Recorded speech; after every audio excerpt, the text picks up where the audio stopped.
Piracy is back, and video game publishers are panicking left and right because the last time this happened, they spent billions of dollars trying to stop it. They hired lawyers, built software, and even sued their own fans in an all-out war against piracy. The result? They lost. Every single time. And funny enough, it wasn't even close. These companies got so desperate, they started releasing anti-piracy software that installed itself so deep on your computer and was so broken at the same time that it crashed your entire PC and even physically damaged it. But the insane part? The pirates just removed it, which meant the pirated version of the game ran faster, crashed less, and didn't destroy your hardware. However, there is just one company that managed to destroy piracy. Not by fighting it, not by suing anyone, and not by building some uncrackable wall around their games. This company is Steam. And the most ridiculous part of the whole story? They weren't even trying. And now, years later, piracy is rising again, bigger than before. Last year alone, more people pirated video games than at any point in the last decade. And once again, Steam is the only company that seems to have an answer. But how did they do it? How can they beat a global problem that costs the entire gaming industry billions of dollars by simply doing nothing? And why is every other company still completely unable to solve a problem that didn't cost Valve a single cent? Well, to understand how they did it, we first need to understand just how bad it really was. And to do that, we need to go way back to the late 90s. PC gaming was just exploding, with Half-Life just dropping and Counter-Strike taking over every LAN party from Berlin to Bangkok. Games were getting bigger, better, and more expensive to make. And absolutely nobody is paying for anything. I love stealing, I love taking things. See, before Steam, before digital storefronts, before online accounts, before any of that, a PC game was just a disc, a physical object that you could copy. And since you could copy it, well, people did exactly this. The culture around it was almost impressive in its creativity. You'd show up to a LAN party where one person bought a copy of the game, and by the end of the night, about 30 people had it. Nobody thought twice about it. It didn't feel like stealing. It was just sharing. Very enthusiastic, legally questionable sharing. And with the internet getting more and more connected, things got way worse for publishers. Because now, you didn't need a LAN party. You didn't need to know someone who has a copy of the game. All you needed was an internet connection and about 45 minutes of patience while you watched how the game downloaded slowly. I mean, Napster had just taught an entire generation that music could be free. And the same generation looked at video games and thought, yep, we are going to do that here too. So, left and right, torrents, cracks, and entire websites were built with the sole purpose of pirating games. And the most famous example of that is the Pirate Bay. A website with the word pirate literally in the name was operating completely openly like it was a normal business. Because to the people that were running it, it basically was.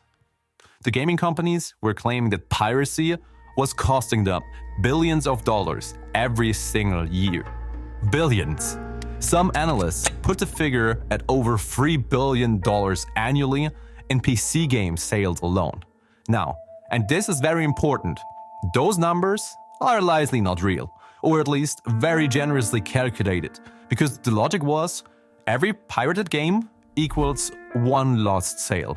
Which assumes that every single person who pirated a game would have otherwise paid the full price for it.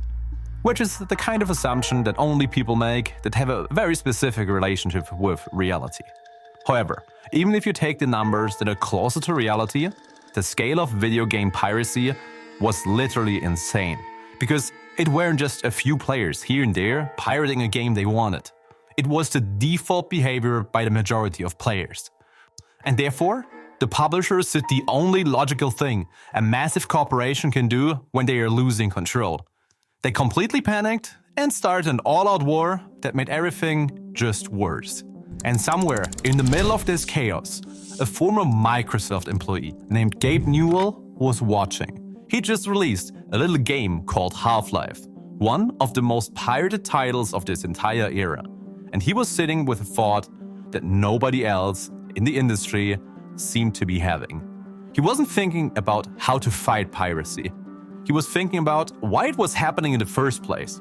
But we're going to talk about that in just a second. Because the way the gaming industry reacted is something that is unparalleled in its stupidity. It wasn't thoughtful, it wasn't strategic, and it's definitely not the type of reasonable approach you'd expect from an industry making this much money.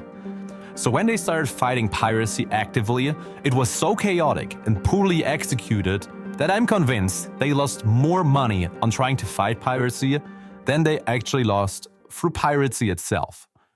However, this whole thing started very harmless, with something called digital rights management, which sounds very professional and serious for something that is just a technical way of saying you can't just copy the game anymore. And the logic behind it was as simple as it was naive.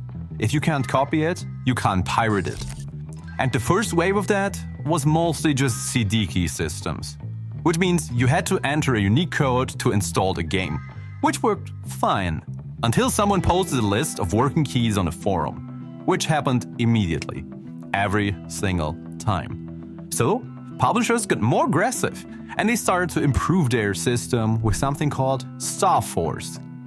Now this thing didn't just protect your game, it installed hidden software on your computer to make sure that you actually own the game, at the cost of, well, basically destroying your disk drive.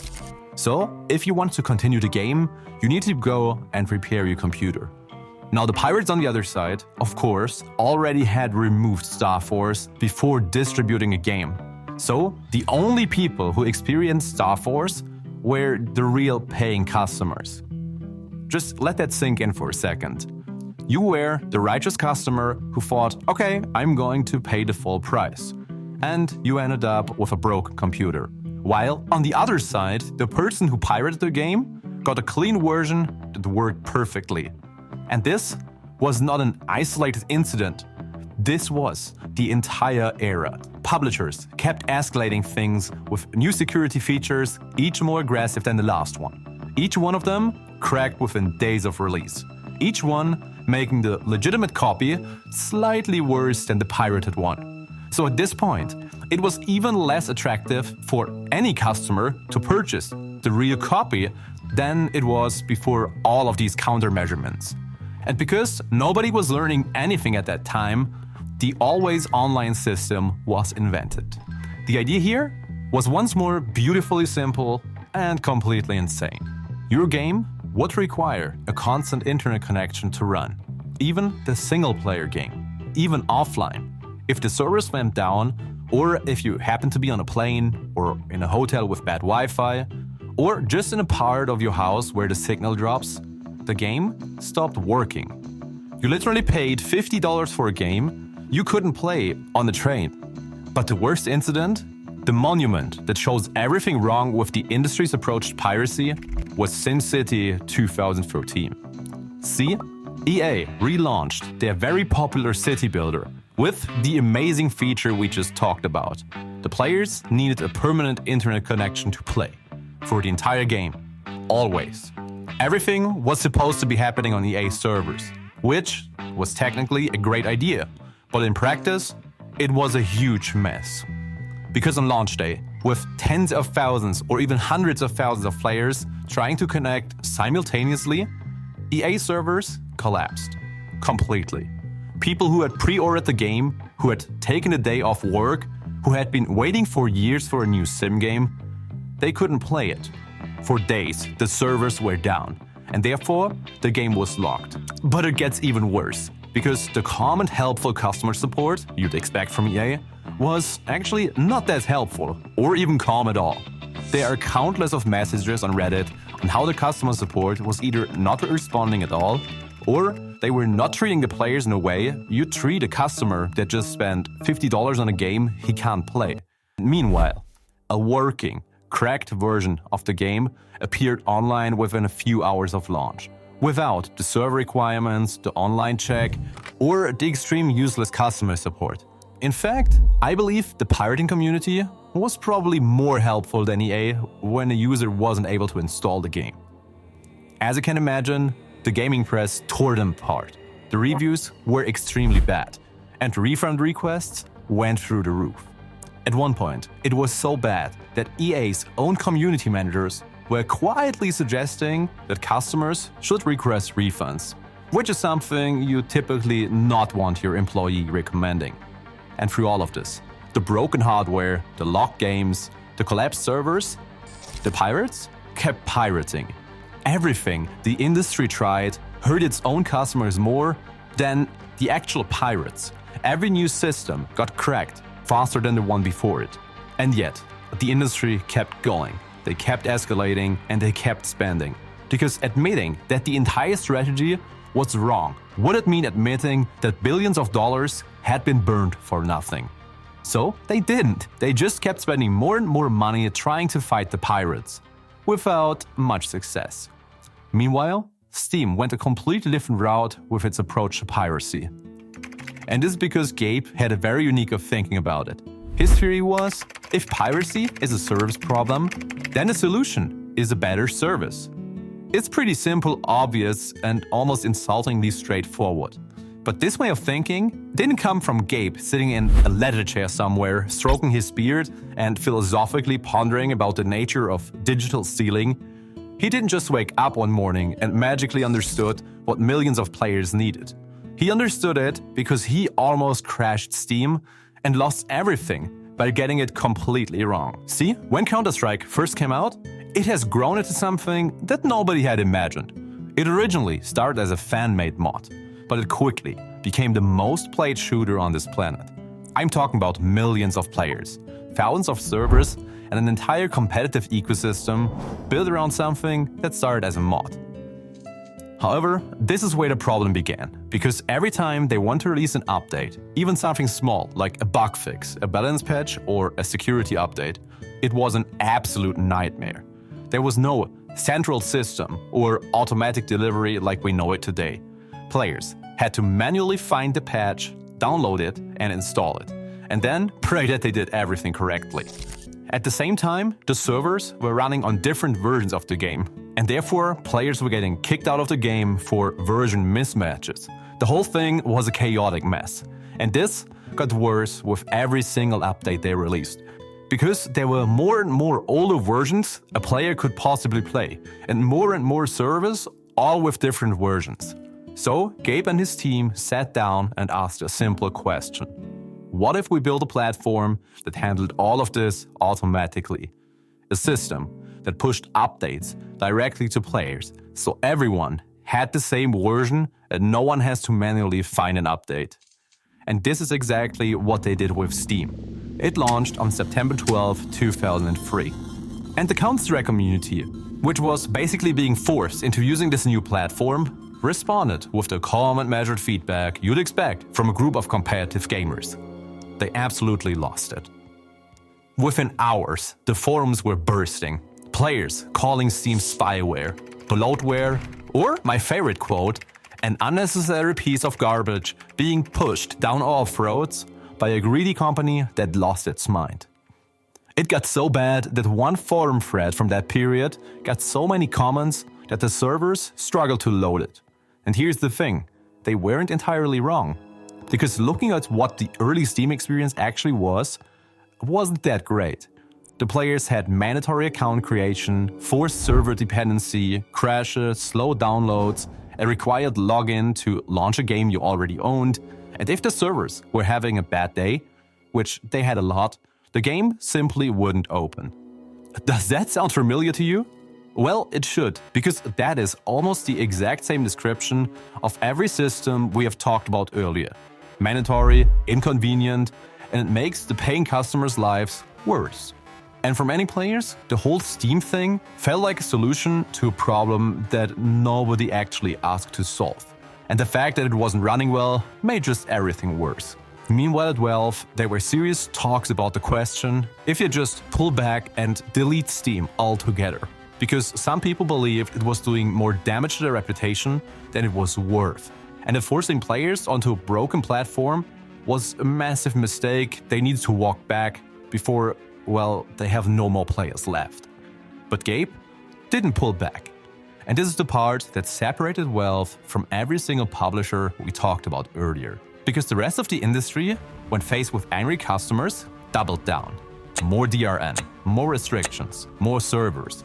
Their response to failure was always the same: more force. Valve, on the other hand, did something completely different. They listened, not to abandon the platform, but to understand exactly why people hated it. And then they fixed it.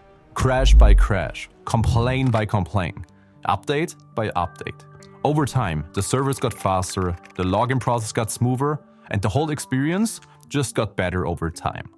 And then they started adding things. A store where you could buy games directly, a friend list, a profile where your library lived, achievements, a community hub, ways to see what your friends were playing and for how long they've been playing it. And this is where it gets really interesting. None of the things Valve added was designed to fight piracy. There was no grand strategy where someone tried to show how pushing new features leads to less piracy. All they did was to make the platform more stable, easier, and more comfortable to use. They didn't realize it at that moment, and the industry didn't realize it either. But Valve just set the foundation to the most effective anti-piracy tool ever built. And this without even trying. But here's the thing. How can you actually beat something you weren't even trying to beat? Well, let's look at how Steam accidentally built its own anti-piracy machine in 6 steps. And the first thing we need to look at is pretty obvious looking at it from today's perspective. Steam did something no one has ever done before. They gave players a home. Before Steam, buying a game meant owning a disc or a file. You had the game and that was it. There was no record of it anywhere, no history or proof. If the disc scratched or your file was corrupted, it was gone. And if you told someone about the 300 hours you'd sunk into a game, you just had to hope they believed you. Steam changed that with something surprisingly simple: your game library. And over the years, this place turned from a boring library into a record of your entire gaming life. Every game you bought now sits there. It's basically a digital bookshelf people use to show off to their friends. But we're going to talk about the social aspect in just a second. And this is where it starts to hurt piracy. Because piracy gives you exactly one thing: the game, and nothing attached to it. So Steam made buying and playing a game feel like actual ownership, in a way that a cracked file sitting in a folder called "I totally bought these games" never could. But here's the thing. Steam didn't implement this feature to beat piracy, but to make user experience better on their own platform. But here's the problem with giving someone a home. A home only feels valuable if you can actually afford to move into it. And in the early days of Steam, games were still pretty expensive. I mean, $60 expensive. Which meant that for a lot of players, the library was a nice idea in theory, but piracy still made financial sense in practice. So Valve completely accidentally solved that too, with the Steam sale. We all know it, we all love it, and it completely dismantles the logic of pirating a game. See, one of the main reasons why people pirate the game is that it's extremely expensive to buy. $60 for something you might not even like is a pretty hard sell. So people pirated. They told themselves it was a demo, a trial before you buy, a completely reasonable response to a very unreasonable price point. And Steam perfectly countered that logic with their sales. And the first legendary Steam sale started in the late 2000s and early 2010s, and they were generally uncomparable. AAA games were going for $2. Entire publisher catalogs were going for less than the price of a cinema ticket. Flash deals that lasted for only 4 hours. The Steam sales are pure insanity. And the peak of that is the summer sale, because this became somewhat of a cultural event with people planning for it for months. And arguably, some take it more seriously than their actual holidays. And somewhere in the middle of all of these 90% discounts, the mental justification for piracy just stopped working. Because at some point, The effort of finding a torrent on some sketchy website, waiting for a download, praying the virus scan catches everything, installing it manually, hunting down every following patch, and getting no multiplayer, all to save $3 on a weekend sale, stops making rational sense. I mean, why would you risk a virus for a game that costs less than a coffee this weekend? And the answer for more and more players became, you don't. But here is where it becomes really interesting. Because Steam somehow even managed to not only capture the Western market, but also the Eastern market, which is a huge accomplishment. See, Eastern Europe had some of the highest piracy rates in the world. Publishers had thrown everything at these regions, from DRMs over legal threats up to region locks, and nothing seemed to work. And at some point, publishers simply accepted that these markets were lost. They accepted that the people there are simply going to pirate games forever and that there's nothing that can be done about it. Steam looked at the same problem and asked a widely different question. They asked themselves, what if the issue isn't that these people don't want to pay, but they simply can't afford to pay the price of $60 for a video game? I mean, just looking at the average income of people in Russia, it's somewhere between $500 and $600. So it shouldn't surprise anyone that they aren't willing to pay full price for a game that costs like 10% of their monthly income. So Valve ran an experiment, and they started pricing the games accordingly to the income of the market they were attacking. And I'm not talking about a small discount, I'm talking about a very significant one of up to 50%. This whole thing is called regional pricing, and Gabe talked about this openly. He pointed to Russia specifically as the proof of concept, because as I just said, Russia was one of the most aggressively pirating markets on the planet. However, after they introduced regional pricing, it became one of Steam's fastest growing legitimate markets. Just think about it. The same people, the same games, and the same internet connection they have used to pirate the game. But finally, for the first time, they were offered a price that actually made sense to them. And the result? Piracy rates dropped dramatically. And at this point, you probably hope that every other publisher feels like a complete idiot for spending an entire decade making their games harder and harder to crack, paying lawyers and suing players. But the sad answer is, they don't. But that's something we're going to talk about in just a second. Now at this point, Steam had already addressed two of piracy's three pillars. It had made gaming feel like real ownership, and it had made the price argument increasingly difficult to justify. But there was still one reason left. One that nobody in the industry had even identified as a problem yet. The social one. And this is what really nobody saw coming. And here's the thing, Steam only figured this out by not focusing on piracy, but by thinking about how can we make a better experience for the player. And this is what really nobody saw coming. I already mentioned earlier how having a friend list impacts you. But the real social lever came when they started adding achievements. Just little badges that unlocked when you did specific things inside a game. For example, beat the final boss in a game without dying, find some hidden item, or find every single one of the 782 collectibles in Assassin's Creed Valhalla. On the surface, this sounds completely trivial, but achievements were just the beginning of something much bigger. Steam was quietly building an entire social layer on top of gaming. I'm talking about playtime tracking, friend activity feeds, review scores, trading cards, profile showcases, the ability to see exactly what your friends were playing, for how long, and what they thought about it. And all of it was tied to your account. Your legitimate, verified Steam account. See, a pirated copy gives you none of this. You can't earn achievements on a cracked game. Your playtime doesn't appear anywhere. Your friends can't see what you're playing, you can't compare progress, share screenshots for the platform, or show anyone the 400 hours you spend playing a farming simulator at 2 o'clock in the morning. Steam basically made gaming social. And once they did, they made sure that pirates were locked out of the social layer entirely. Sure, you can pirate a game, but you cannot pirate the 847 hours that prove that you actually played it. Now you'd think that locking pirates out of the social layer would be enough. And for a lot of players, it actually was. But there was one specific community that Steam didn't capture yet. A community that had been operating outside of every official ecosystem for years, and were never quite welcome anywhere. And these are the modders. See, the ability of modding games to add new content, fixing critical bugs the developers never bothered to fix, or sometimes build entire new levels, was never really liked by the publishers.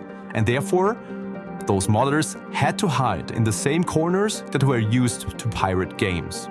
However, when Valve added the Steam Workshop, they were just trying to give modding a better environment. They added things like one-click mod installations, automatic updates, and subscriptions for your favorite modders. But they managed to take a community that was operating in the shadows and gave it a legit and way better platform. I mean, there was no more hunting down mods from random websites and hoping it wouldn't break your game. And through this change, we got some of the best mods for the biggest games, like Skyrim, City Skylines, and Total War. And since they worked properly on legitimate copies, there was simply no reason anymore to pirate the game just so you can play mods on it. So, by this point, Steam had quietly addressed almost every reason someone had to pirate a game. They had ownership, they fixed the price, regional fairness, social identity, and community. But underneath all of it, holding the entire thing together, was something even more fundamental than any single feature. Something so basic, it is almost embarrassing that the rest of the industry miss it entirely. And this was convenience. This is the single biggest strike against piracy you could do in any market. And we're going to talk about the return of piracy and why it doesn't bother Steam in any way in just a second. But here's the thing, Steam made buying games extremely easy. And I mentioned this earlier, but it's just so important to have that in mind. I mean, just look at how hard it was at one point to pirate a game.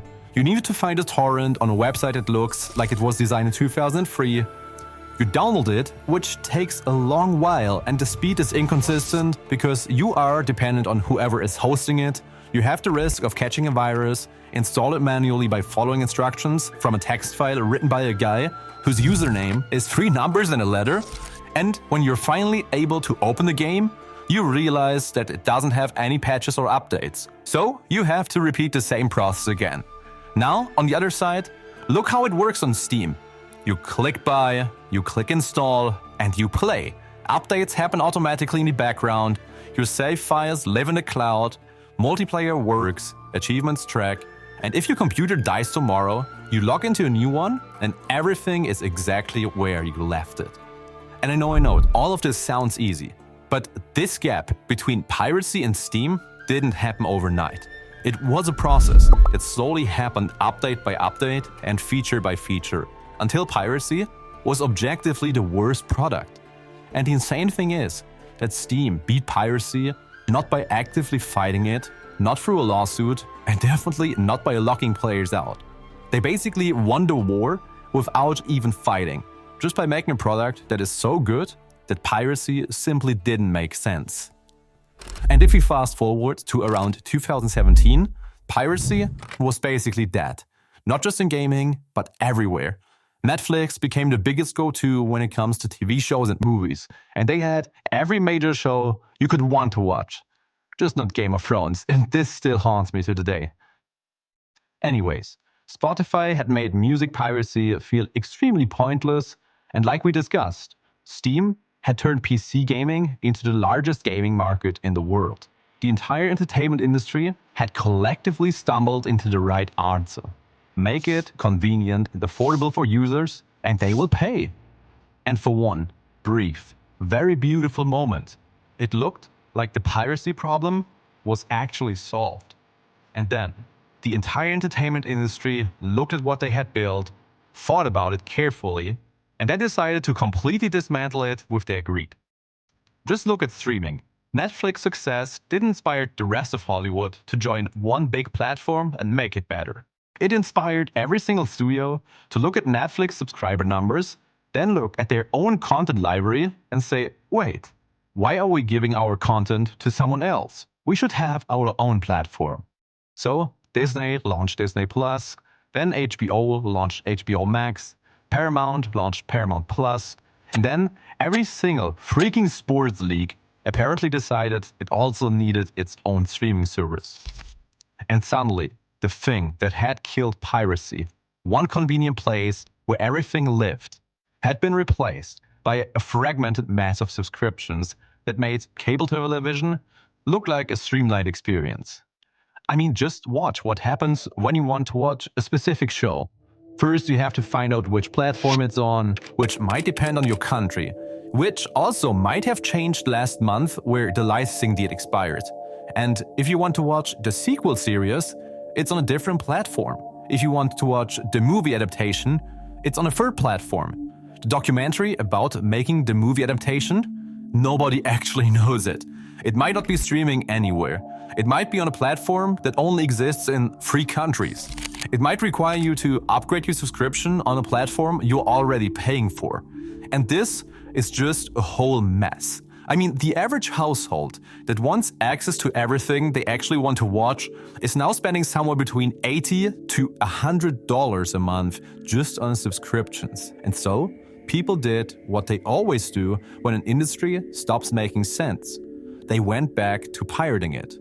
Piracy of streaming content has surged. The numbers are climbing every year. And the industry response has been, and stop me if this sounds familiar to you, to crack down, to add restrictions, to make it harder to share passwords, to region lock content, and to threaten legal action. The same war, the same weapon, and the same results that we have already seen 20 years ago. Now, on the other side, Steam solved this. The blueprint exists out there. It has existed for 20 years. One place, everything in it, priced fairly, easy to use. So good that the illegal alternative stops making sense. And yet, here we are. But streaming isn't even the most ironic part of this story. Publishers looked at Steam's success and reached a very logical conclusion. Steam is making enormous amounts of money. We want that money. Therefore, we should build our own Steam. So they went ahead. EA built Origins. Ubisoft built Uplay. Epic built the Epic Store. Bethesda briefly launched their own launcher before apparently thinking better of it. And Activision also tried something. Basically everyone tried something. And every single one of them made the same mistake. They looked at Steam and saw a storefront, a place to buy games, a distribution channel that was taking 30% cut they wanted back. So they went ahead and built storefronts. And these were technically functional places where you could, in theory, purchase and download games. And completely missed the part that actually mattered. There was no real library identity, no sales culture that players planned their calendars around, no achievement ecosystem, no community layer, no workshop, and definitely not 20 years of trust built through listening to complaints and making the experience better every single time. All you as a customer get is just a launcher sitting on your desktop that you open exclusively to play one publisher's game because you have no choice, and that you close immediately after because there is simply no reason to stay. EA's Origin became such a running joke in the gaming community that EA eventually rebranded it to the EA app, as if changing the name would make people forget they were still being forced to use it. Or take the Epic's Game Store as an example. They had the financial backing of one of the most profitable companies in gaming and spent years giving away free games every single week just to get people to install it. What happened? People took the free games and then didn't use the platform for anything else. Because free games are not the point. And from this point on, if we go deeper down the rabbit hole, it gets more and more absurd. Because there are tons of publishers trying to cut out Steam in the middle, with, let's say, mild success. See, the logic makes sense on paper.